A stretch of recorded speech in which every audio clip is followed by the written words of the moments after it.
At 77, Billy Crystal finally tells the truth about Don Rickles. Billy Crystal's real full name is William Edward Crystal, and he was born on March 14, 1948, right in New York City. Billy grew up in a home where music and show business were everywhere. His dad, Jack Crystal, helped put on jazz shows and worked with record companies, and he even worked with super famous musicians like Billie Holiday and Louis Armstrong. Being around all these performers from a young age gave little Billy a front-row seat to what life in show business really looked and felt like. Sadly, his dad died suddenly when Billy was only 15 years old, and that really changed him in a big way. A lot of the warmth, the funny moments, and the deep feelings you see in Crystal's work come from losing his dad so young, and from learning how to turn that sadness into laughter that brings people together. Crystal went to New York University, where he studied film and directing at the Tisch School of the Arts. One of the guys he went to school with was a young Martin Scorsese, which shows just how connected Crystal is to the heart of American movies. He left school for a little while to chase some acting jobs, but he went back and finished his degree, which showed early on that he was serious and had a good head on his shoulders. His big break came in the late 1970s on a popular TV show called Soap, where he played a character named Jody Dallas, who was one of the very first openly gay characters ever shown on a regular American TV network. Back then, showing a character like that was really rare, and most of the time it was done in a mean or silly way. But Crystal played the role with kindness, smarts, and humor. It was a brave thing to do, and it helped people see LGBTQ characters in a more real and human way. Even today, that role is remembered as a big deal in TV history. From TV, Billy Crystal smoothly moved into being a movie star in the 1980s and 1990s, becoming one of the most popular and liked leading men in Hollywood. He showed he could do a lot of different things, like comedy, romance, satire, and drama. Movies like When Harry Met Sally in 1989 made him a huge romantic comedy star. His character Harry Burns was a worrier, opinionated, easy to hurt, and very real feeling, and the movie captured what it's really like to be in a modern relationship. It's still one of the most quoted movies ever. Crystal's chemistry with Meg Ryan and his ability to mix being sarcastic with being sincere gave the film a feel that never gets old for audiences. At the same time, he showed off bigger comedic and dramatic skills in movies like City Slickers in 1991, for which he won an Academy Award for Best Supporting Actor as a producer and got lots of praise as an actor. Mr. Saturday Night, a deeply personal project he also directed, and analyzed this in 1999, where he held his own right next to Robert De Niro, proving that being smart and subtle could shine just as bright as big and bold acting. His voice work as Mike Wazowski in Pixar's Monsters Incorporated franchise introduced him to a whole new group of fans, proving he was an entertainer that worked for all ages. In 2001, Crystal gave himself a fresh start with a whole new group of fans by lending his super recognizable voice, sharp timing, and endless charm to the lovable one-eyed green monster Mike Wazowski in Pixar's really cool animated hit Monsters Incorporated. What started as just a voice role quickly turned into one of the most well-known performances in modern animated movies. With his fast and funny humor, emotional warmth, and perfectly timed comic delivery, Crystal turned Mike Wazowski into a pop culture icon, helping make a movie that became a classic for both kids and grown-ups. Not one to sit back after that big win, Crystal kept taking on thoughtful and varied projects in the years after.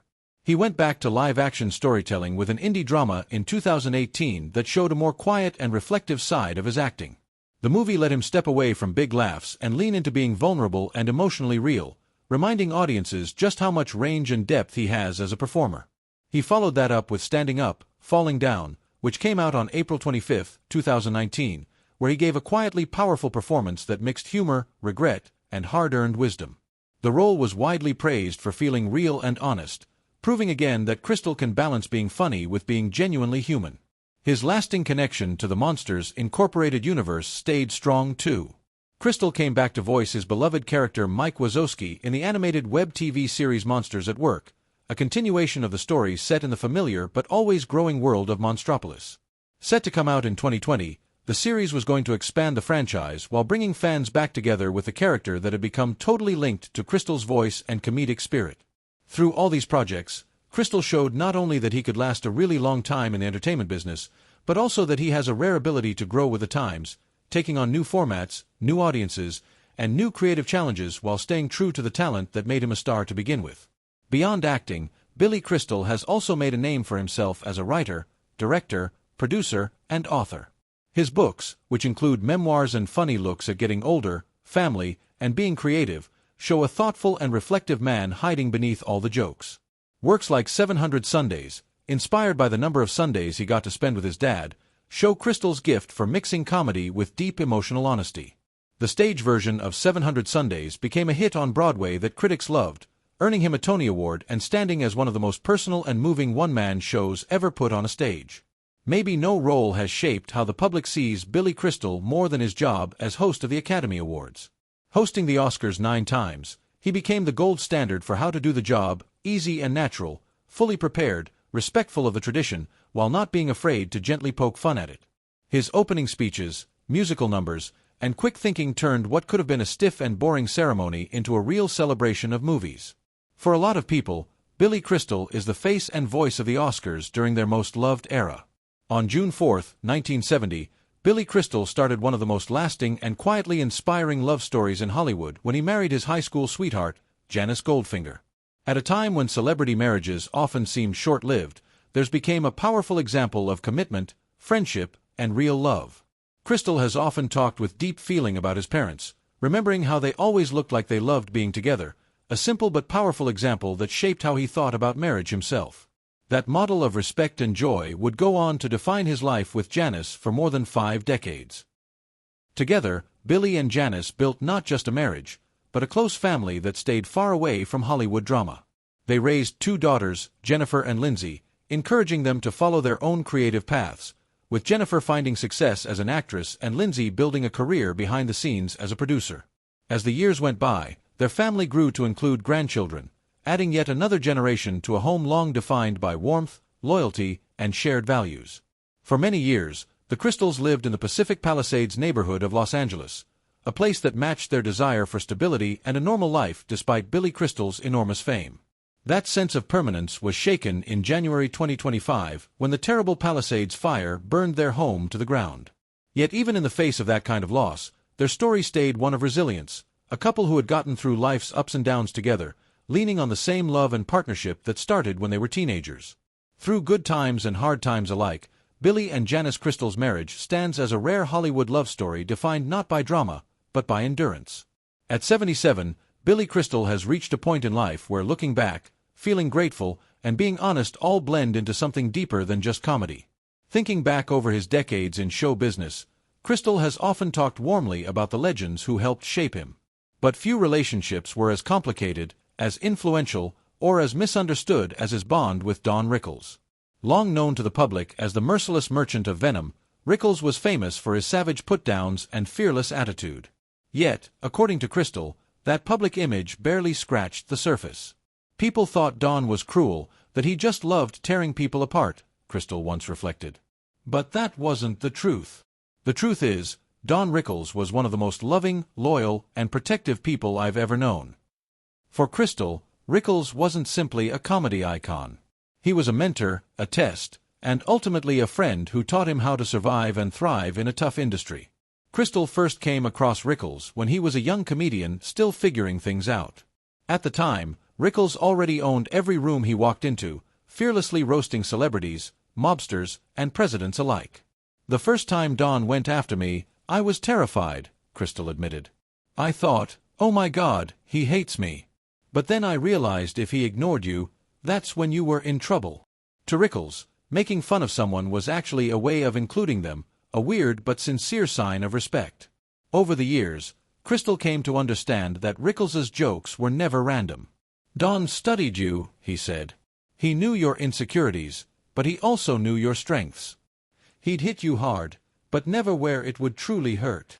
That balance, being brutally honest while still quietly caring, was what set Rickles apart from people who tried to copy him but just ended up being plain mean.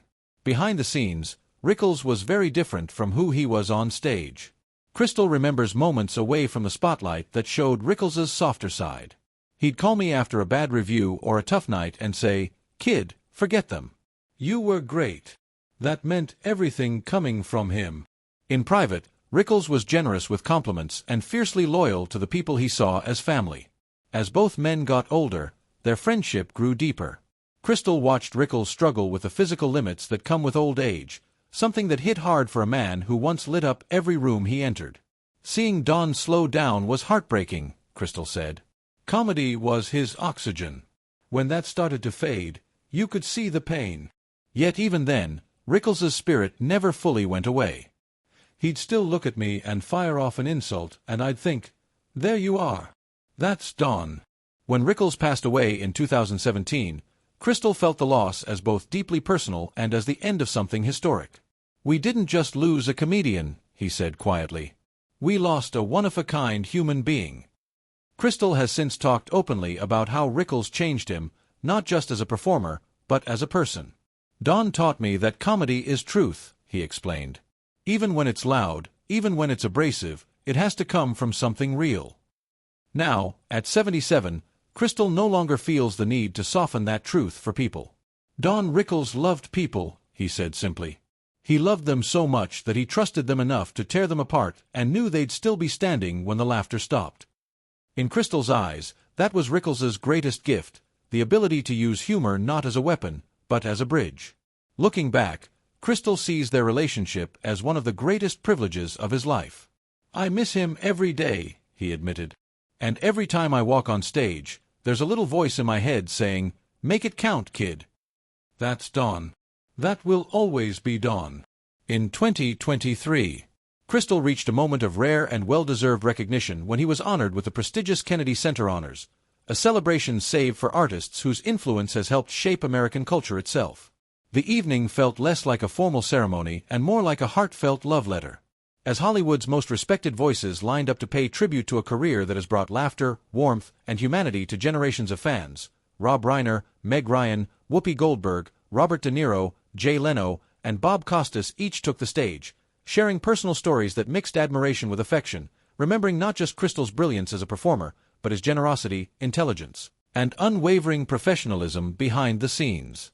One of the most unforgettable highlights of the night came when Lin-Manuel Miranda and Mark Shyamalan created a dazzling musical tribute built around Crystal's legendary Oscar medleys set to the timeless melodies of Too Marvelous for Words, It Had to Be You, Forever Linked to When Harry Met Sally, and My Favorite Things from The Sound of Music.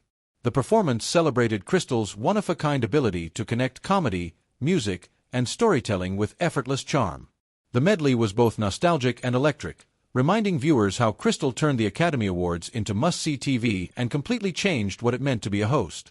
The celebration didn't stop there. Crystal later appeared at the 97th Academy Awards, returning to the Oscar stage not as a host but as a symbol of history and continuity in cinema. Serving as a presenter for Best Picture, he shared the moment with his When Harry Met Sally co-star Meg Ryan, and their reunion instantly brought back memories of one of the most beloved romantic comedies of all time. Together they represented decades of Hollywood magic, proof that Crystal's legacy isn't stuck in the past, but keeps on resonating, delighting, and inspiring audiences well into today.